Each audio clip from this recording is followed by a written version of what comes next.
আহ আমরা সবাই জানি যে হাসিনা ফ্যাসিস্ট সরকার আমাদের রাষ্ট্রের জনগণ এবং তার বিরোধী দলীয় যে নেতা-নেত্রী ছিল তাদেরকে গোয়েন্দা নজরদারিতে রাখার জন্য বিভিন্ন ধরনের স্পাই সফটওয়্যার কিনছিল।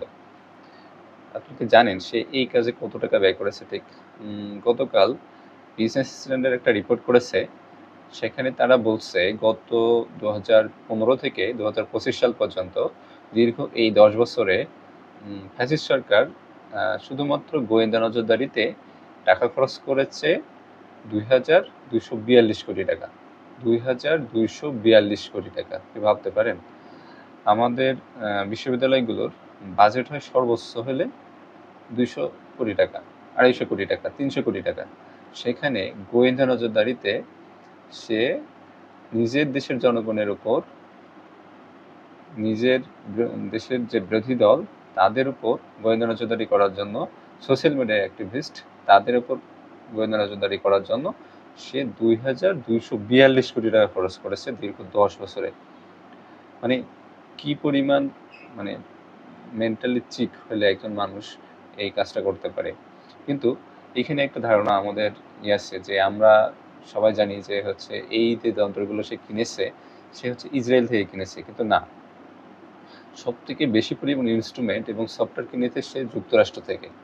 যুক্তরাষ্ট্র এবং ইসরায়েল এরা প্রায় কাছাকাছি পরিমাণ আমাদেরকে সরবরাহ করেছে, মানে বাংলাদেশে সরবরাহ করেছে হাসিনা রেজিম সরকারকে। এই ক্ষেত্রে আমি দেখলাম যে হচ্ছে আমরা অনেকে বলি যে তুরস্ক এই মুসলিম রাষ্ট্র, ওই মুসলিম রাষ্ট্র, এরা মুসলিমদের পাশে থাকে। কিন্তু মানে সেখানে দেখলাম যে সেই লিস্টে যারা যারা দেশ আছে সেই লিস্টে মানে তুরস্ক বাংলাদেশের হাসিনা সরকারকে এই ধরনের গোয়েন্দা নজরদারিতে কাজ করার জন্য সফটওয়্যার এবং ইনস্ট্রুমেন্ট সরবরাহ করেছে। আপনি জেনে আরো অবাক হবেন, এবং এইগুলো কারা নিয়ন্ত্রণ করত? এইগুলো হচ্ছে স্বয়ং রাষ্ট্রের পররাষ্ট্র মন্ত্রণালয় নিয়ন্ত্রণ করত, ডাকঘর টেলিযোগাযোগ মন্ত্রণালয় নিয়ন্ত্রণ করত, ডিজিএফআই নিয়ন্ত্রণ করত, তারপরে র্যাব নিয়ন্ত্রণ করত।